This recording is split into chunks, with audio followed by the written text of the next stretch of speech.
Hi there. In this video, I'm going to discuss card of contact,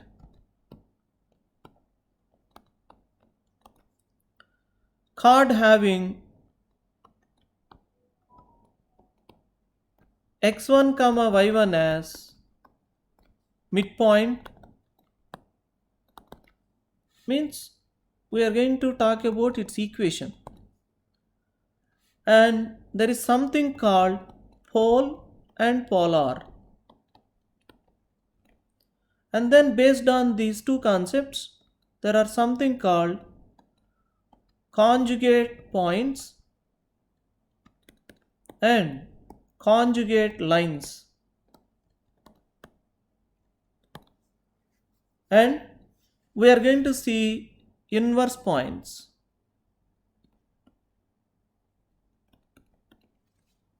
So these are the few concepts that we are going to see in this video. Okay, let us first see card of contact. What is card of contact? You see, I have a circle. I have a point outside the circle. You know that from this point we can draw two tangents to the circle. Suppose the points of contact are, this is Q here and here it is R.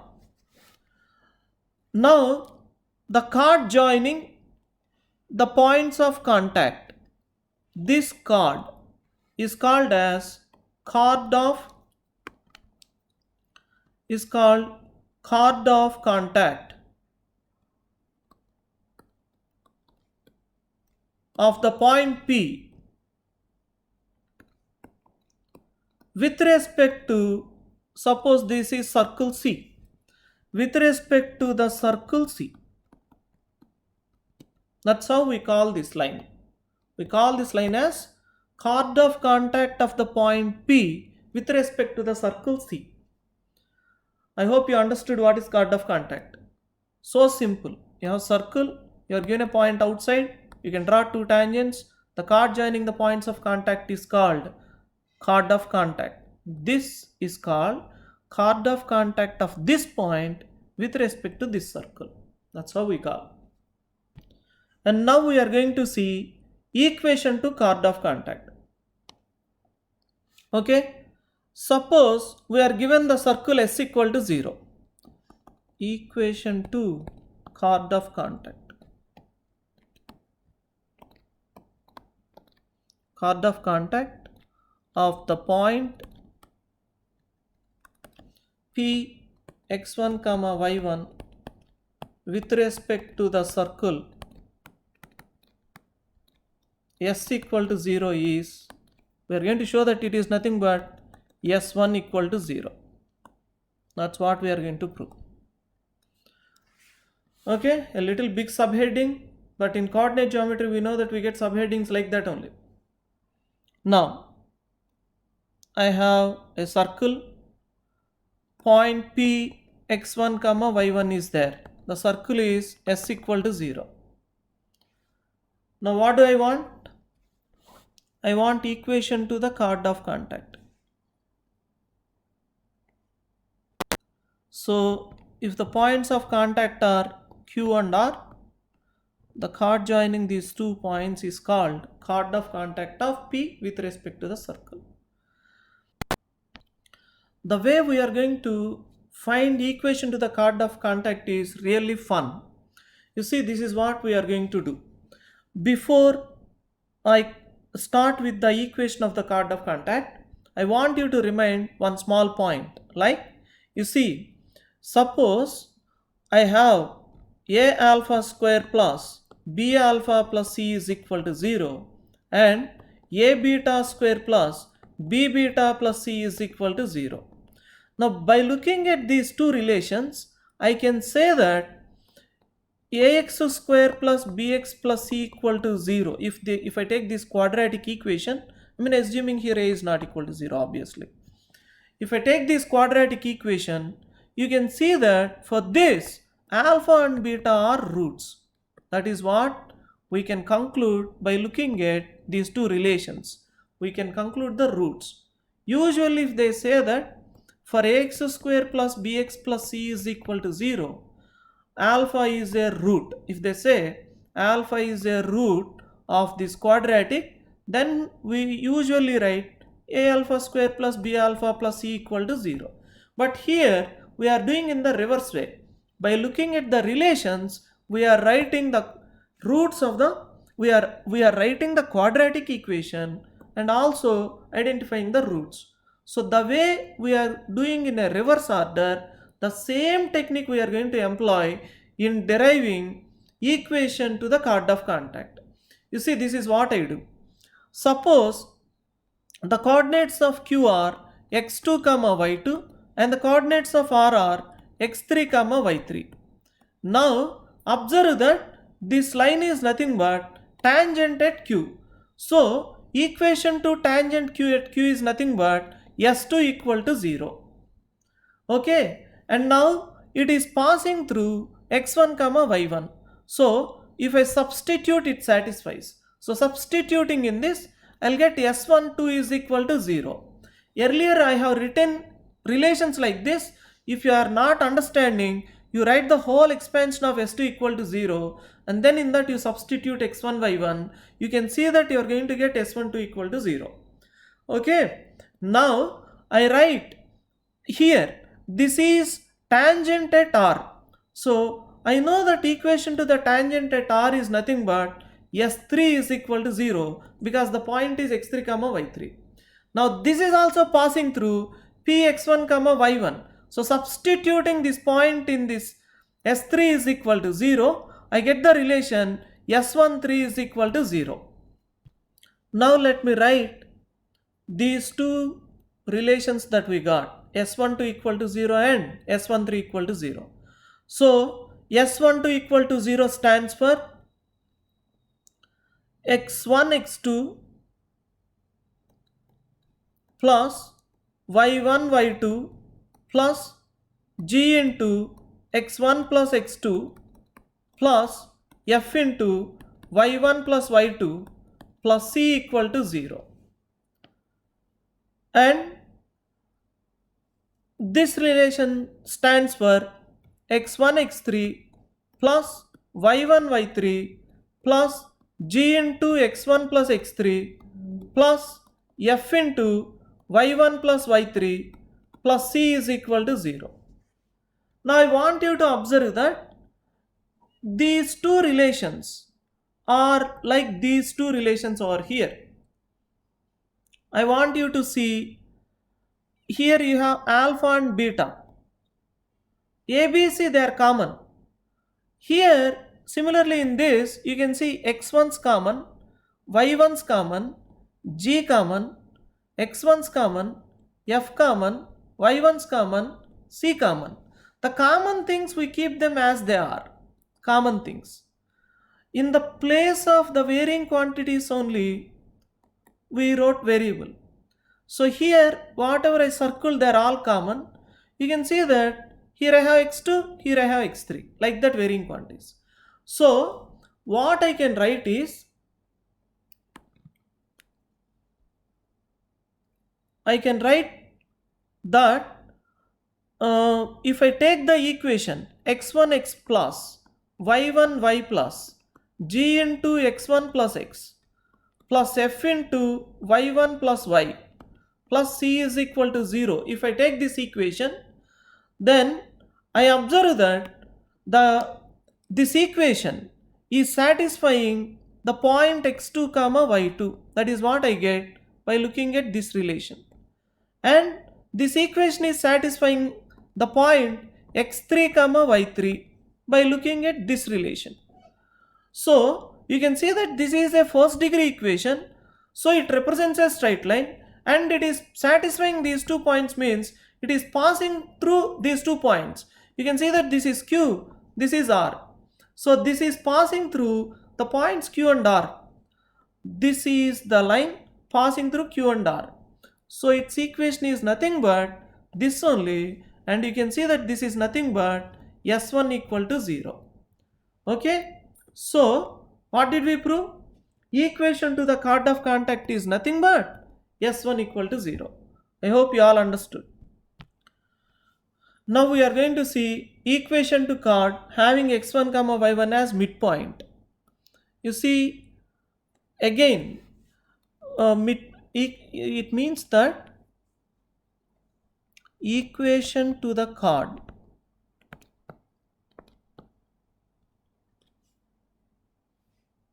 of the circle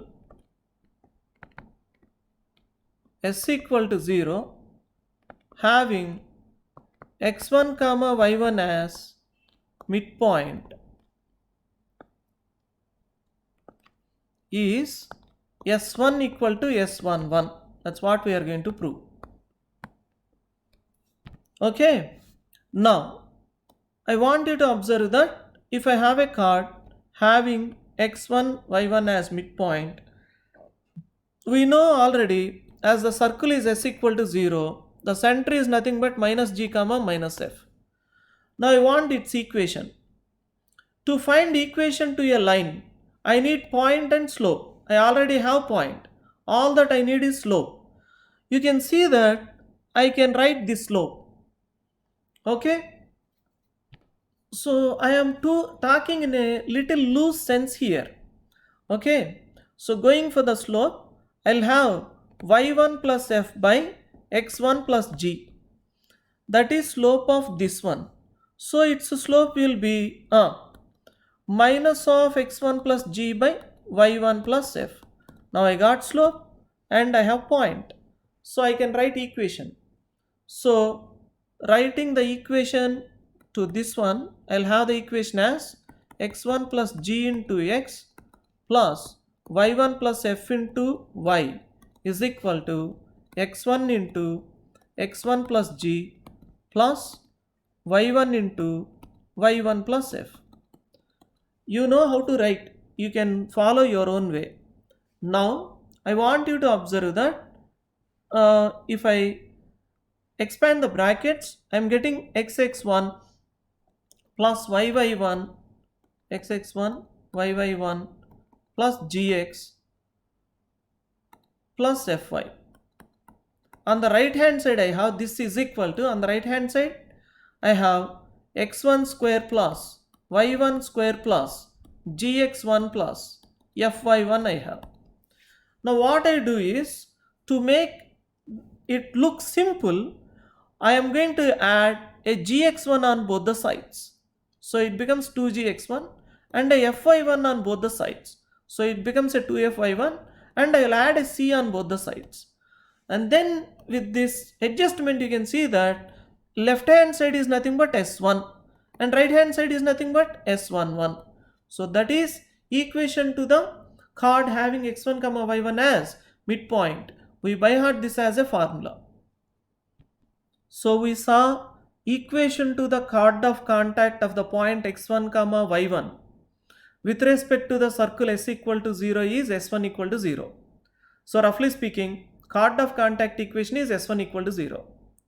Similarly, roughly speaking, equation to the chord having x1 comma y1 as midpoint is s1 equal to s11.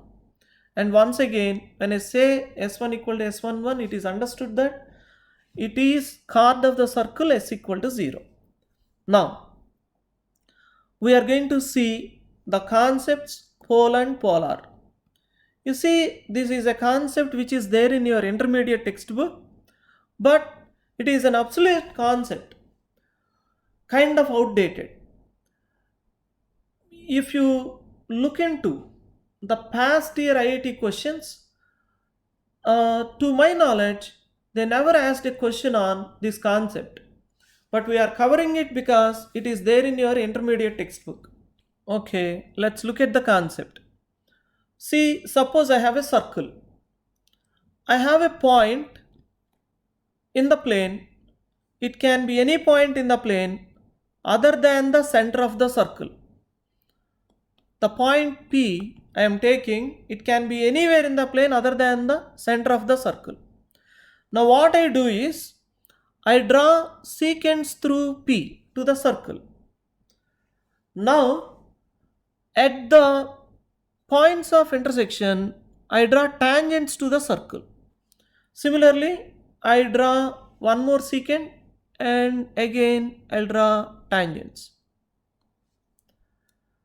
Now I draw one more secant, and again at the points of intersection I draw tangents. Now what they observed is, when you draw tangents like this, they observed that these points of intersection, if you collect, these are all lying on one line. That's what they observed. So this line, they called it as polar of P with respect to this circle. If I call the circle as C, with respect to the circle C, with respect to the circle C. So it is nothing but, the polar is nothing but locus of the points. See, we are collecting all these varying points, means locus only. No, that is the definition of locus. So it is locus of the point of intersection of the tangents drawn. Tangents are drawn at the extremities of the chords. These are extremities. There you are drawing the tangents. Extremities of the chords which pass through the point P. That locus is called polar of P. You see, it is locus of all such points. Locus of the point of intersection of tangents drawn at the extremities of the chords which pass through P is called polar of P. That is the definition for polar of F point. I hope you understood the concept of polar. Now for this line, now it is called polar. No, for this line, for this polar, this point P is called pole. So if I call this line as L, L is the polar of the point P and P is the pole of the line L, obviously with respect to the circle C. So this is how we use the language. L is the polar of the point P with respect to the circle C. Okay, and P is called, the point P is called pole of the line L with respect to the circle C.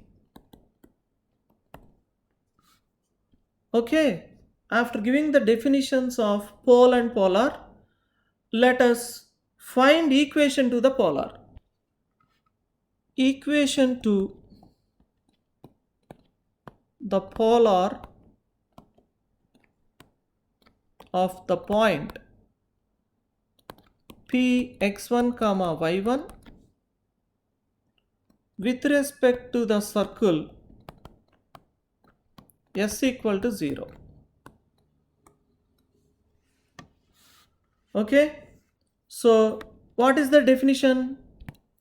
The definition is nothing but locus of the point of intersection of tangents drawn at the extremities of the chords which pass through point P. So such chords, such points, locus is called polar of P. That is the definition. So if I call this point as xp x1 comma y1, this is s equal to 0. Basically we want locus of these points.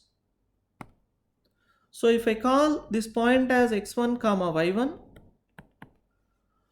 then observe that, sorry, I can't call this as x1 comma y1 because I already named this as x1 y1. If I call this as x0 comma y0, then observe that for this point x0 comma y0, this is chord of contact. So for the chord of contact of this one, this point with respect to this circle, we know it is s1 equal to 0 if the point, if the point is x1 y1. Because the point is x naught y naught, its equation is s not equal to 0. S not equal to 0 is chord of contact of x naught comma y naught with respect to the circle s equal to 0. So what is s not equal to 0? X naught plus y naught plus g into x plus x naught plus f into y plus y naught plus c equal to 0. So you got this equation. Observe that this passes through our point px1 comma y1. Substituting px1 comma y1 in this, I get x1 x naught plus y1 y naught plus g into x plus x naught plus f into y plus y naught plus c equal to 0 plus g into x1 plus x naught f into y1 plus y naught plus c equal to 0. I want you to observe that P is a fixed point and we are trying to find the locus of x naught comma y naught. Now this is the relation we got. Is there any parameter there? No parameter. This is a fixed point, you want its locus. So as there is no parameter, now you can directly write the locus here. Therefore locus of x naught comma y naught is, in the place of x naught y naught we write x and y, and what do you get? x1 plus x1 x plus y1 y plus g into x1 plus x plus f into y1 plus y plus c is equal to 0. It is nothing but s1 equal to 0. So moral of the story is the polar of px1 comma y1 is nothing but s1 equal to 0. So the tangent at x1 comma y1 is s1 equal to 0. The chord of contact of the point x1 comma y1 is also s1 equal to 0. Now we observe that the equation of the polar of the point x1 comma y1 is also s1 equal to 0, and in all these three cases the circle equation is s equal to 0. So moral of the story is polar coincides with chord of contact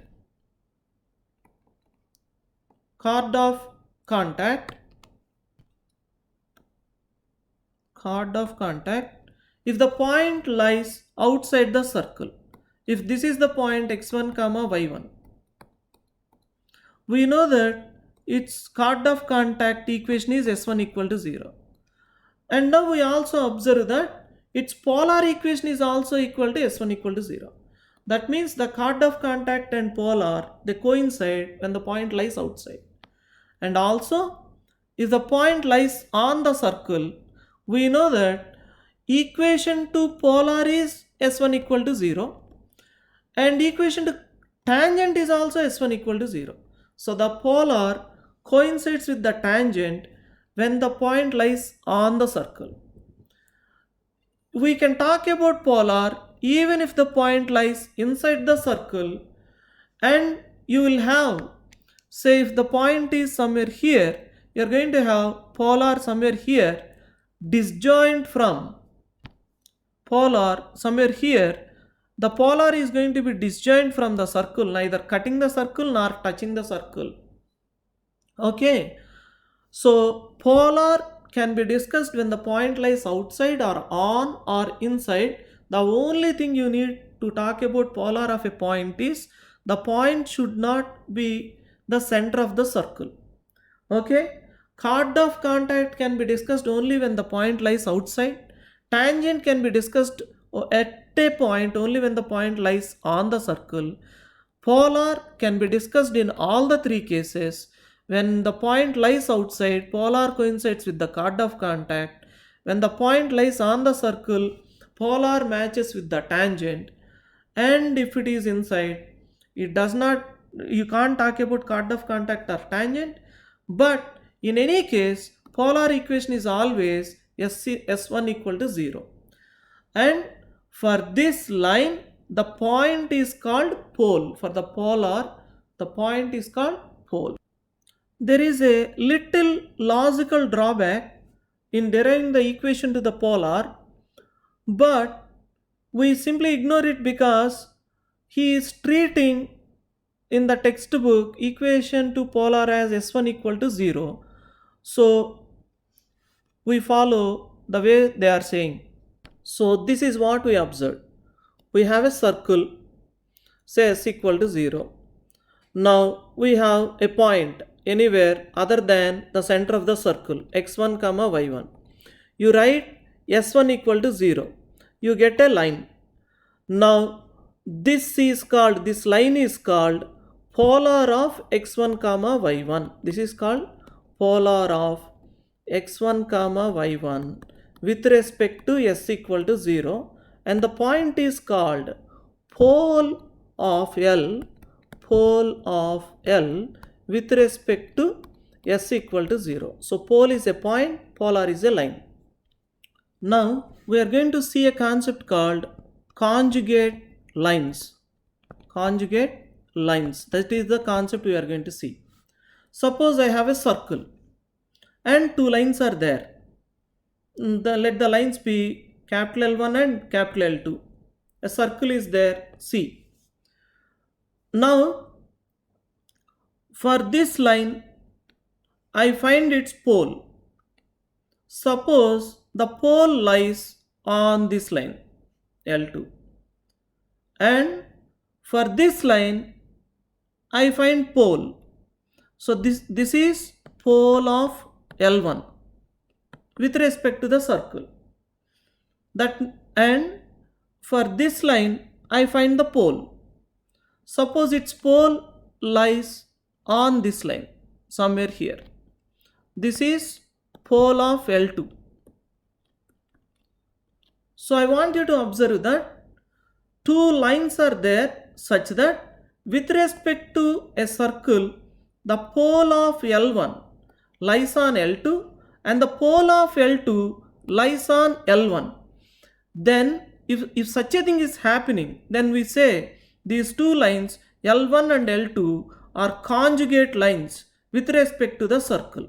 Conjugate lines with respect to the circle C. With respect to the circle C. That is how we call. So I repeat. I said two lines are conjugate with respect to a circle if the pole of first line lies on the second line and the pole of second line lies on the first line with respect to the circle. Similarly, we can talk about conjugate points. Conjugate points. You see, we have a circle s equal to 0. 2 points are there, P and Q are 2 points. You find its polar, you know s1 equal to 0. If the point is x1, y1, you just find its polar. If the polar of P passes through Q, polar of P if the polar of P passes through Q and the polar of Q passes through P, then the points P comma Q are called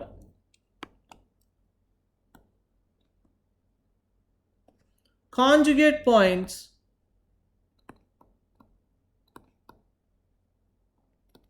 with respect to the circle.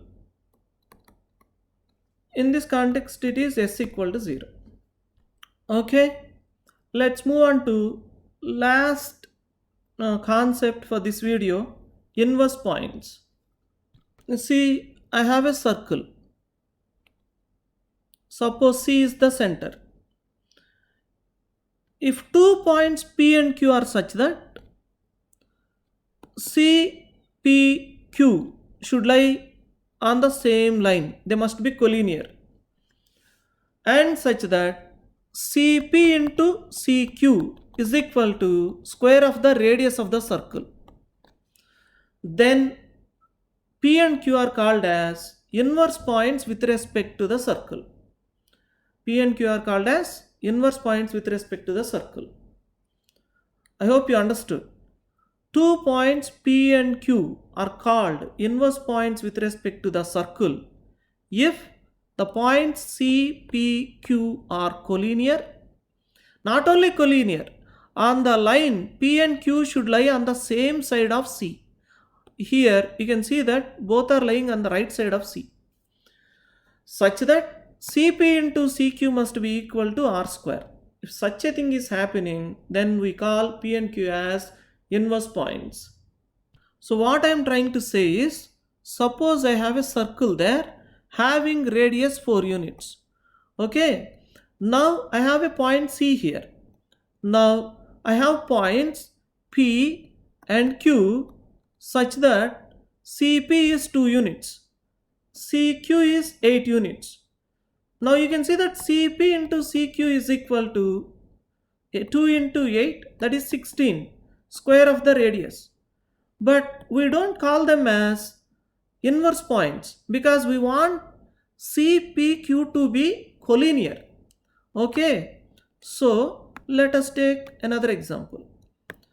Suppose I have P here. This is 2 units. And I have Q here. This is 8 units. Now you can see that I have CP Q are collinear, and also I have CP into CQ is equal to 2 into 8, that is 16, which is 4 square. Collinearity is there, CP into CQ is equal to R square is also there. Still we do not call those two as inverse points because though they are collinear, they are not lying on the same side of the center C. They are lying on either side of C. So this is also a wrong example. Now this is what we say as inverse points. See, I have point P at a distance of 2 units and I have point Q at a distance of 8 units. Now you can see that they are collinear, P and Q are lying on the same side of C, and also I have CP into CQ is equal to 2 into 8, which is equal to 16, which is square of the radius. So this is an example of inverse points. Let's conclude the video doing this problem. You see, we have a circle and we are given a line. We are going to find its pole. You see, we don't know the pole.